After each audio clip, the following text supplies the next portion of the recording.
How's it going? Welcome back to Snap Judgment.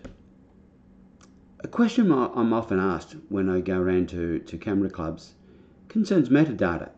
Should a photographer include metadata, and should a judge refer to metadata when they're judging? This is actually quite a complex question, and to understand it or begin to explore this idea, I think we need to understand the role of a judge. At the basic level, a judge merely ranks the images from first to last, or if you will, best to worst, and they do this generally by giving it a score. They can use subjective methods, which does allow bias to come in. They use assessment methods that they would use in their own photography. So the skill levels that judges need here is to be at least competent photographers. They need to have an understanding of photography. They need to have an understanding of how the camera works to some degree. They need to be able to at least edit their image, and they need an understanding of composition. Now at this level,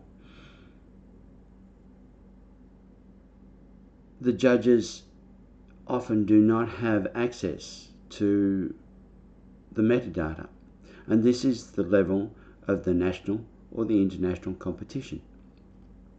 Judges don't have time to look at the metadata. After all, they're only generally given a few seconds to inspect the image and to assess the image, and they'll assess it from their own bias and their own subjectivity. This is natural human behaviour. And as I said, this is what occurs at national and international competitions. But for advanced judging, where judges are trying to give an educational experience to the photographer, trying to help them improve their photography, judges need to be able to forensically analyse an image and to understand how the photographer created this image, how the photographer went about the process to create the image. I've often heard judges talk about the fact that they don't critique technical, they only critique aesthetics. And this type of statement concerns me greatly, because that's indicating that firstly, the judge has very little understanding of what actually is aesthetics. Now, aesthetics is the study of beauty. So if you have an image that's out of focus or accidentally out of focus, just by saying it's out of focus is not giving the photographer that often is struggling to understand how their camera works, where do they start looking to improve and get a sharper focus? After all, there are 27 different separate items that affect sharpness of an image at the point of pressing your shutter button. Where is a novice photographer supposed to start? Here is an image. And if you look at this, it exhibits the standardized thing that most novice photographers will do. You place the subject in the center. Now, okay, aesthetically, we can talk about the fact that you might want to crop one side or the other to move the bear from the central position into a position on the golden ratio or the thirds line, or even the Fibonacci PowerPoint. That's great. We can talk about this sort of thing. We can talk about the editing, how to bring some of the colours out, particularly in the bear. But at the end of the day, the image is still out of focus. So by using the metadata, we can look at and see, oh, we've got an old EOS 400D camera. That is a crop sensor camera. It's using a lens. It's a 500mm lens, but the shutter speed is only 1/200th of a second. And this is probably being handheld. And so we can now, as a forensic analysis, start to talk about the reciprocal rule, and that for this particular camera, the shutter speed should have been a minimum of 1/800th of a second to ensure a sharp photo. But on further analysis, we can have a look at the exposure mode and see that the exposure mode, which is just here, is auto. So the camera has selected the 1/200th of a second shutter speed. We can now start to advise the photographer to get off full auto mode, or at least to ensure that they look at the shutter speed when they're using this type of lens. These are the things that we need to do as a judge to be able to advise the photographer, and this requires the use of metadata. Many judges do not delve into the metadata to this degree. Many photographers do not even know how to include the metadata. So these are things that photographers, photography clubs and judges need to be pushing for photographers to be able to understand. How do we include the metadata? What different metadata is there? For instance, in Photoshop and Lightroom, there's two different types of metadata you can include. Just your copyright information or your camera EXIF data. We need to understand how to include them and what metadata we should be having.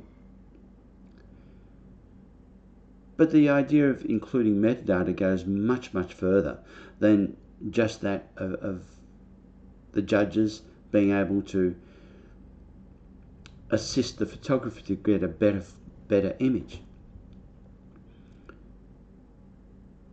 Back in 1968, when our Copyright Act was written into law, it also created an organisation called the Copyright Council of Australia, or the Australian Copyright Council, whichever way you want to talk about it.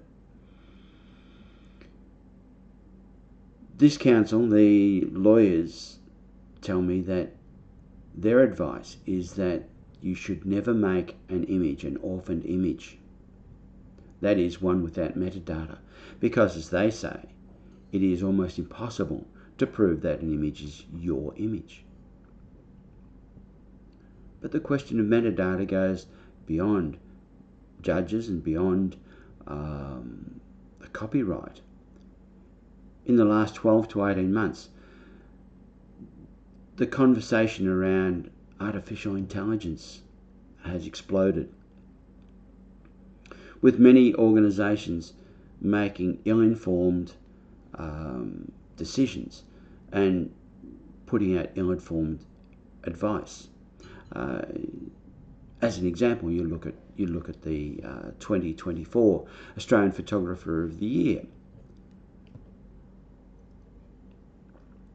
In that competition, you are allowed to put in an image created from multiple images, such as HDR, focus stacking, image stitching, provided that the blending of the images only occurred in camera, not in a third-party software such as Lightroom or Photoshop. This is to try and limit the idea of artificial intelligence. But many of the modern cameras, I have one that will recognize an object moving through the scene and will basically hold that object stationary while it's performing the HDR around that object. This is the camera using artificial intelligence. So it's okay to use artificial intelligence in camera, but it's not okay to use it in third-party software. We need to understand what they're trying to do, or what the software is trying to do, how it uses artificial intelligence, but those discussions are not had. And this is understandable.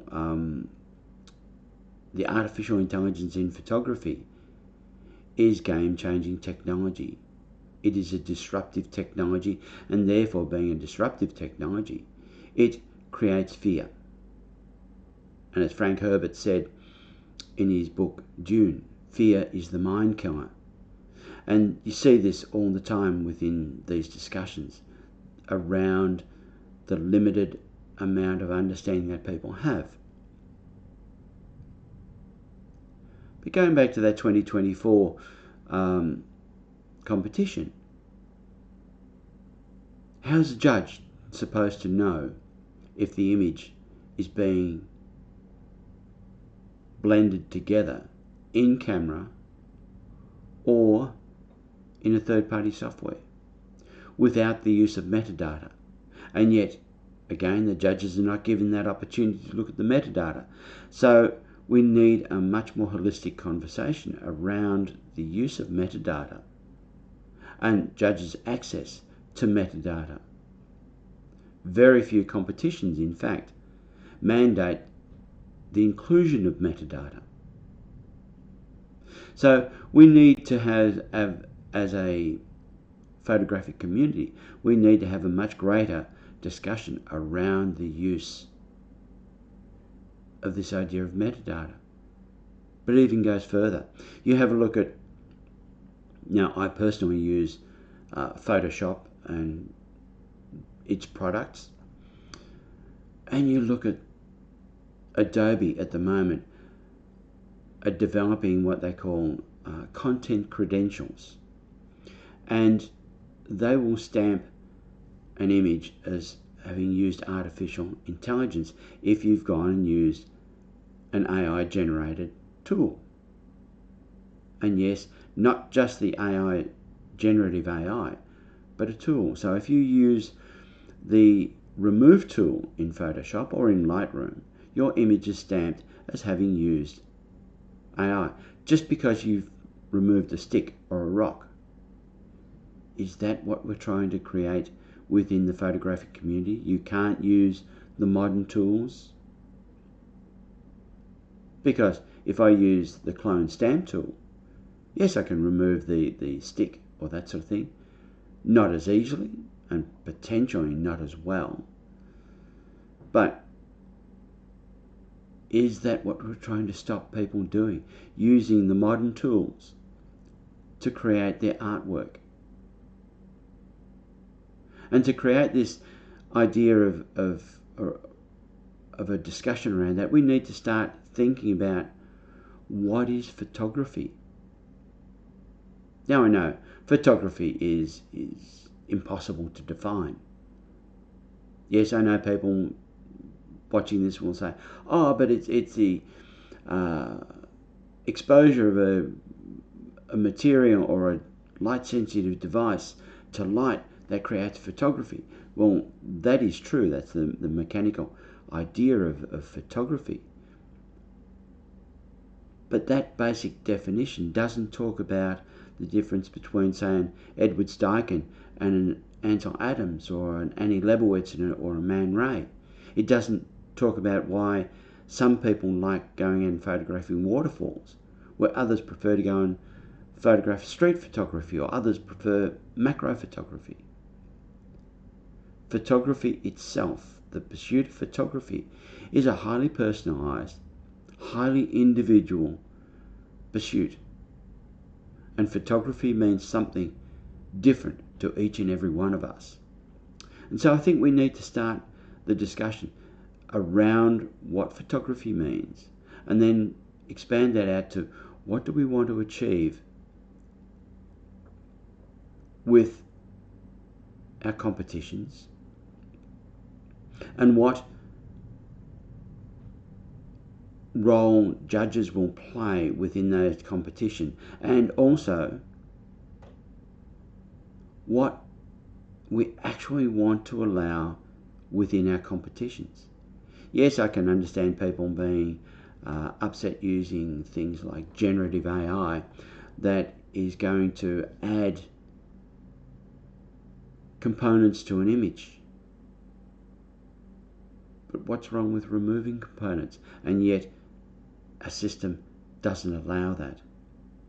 So hopefully this has given you something to think about and raise more questions. We need to push the organisations, both our camera clubs and our state-based organisations, as well as our national organisations, and in fact even the international organisations.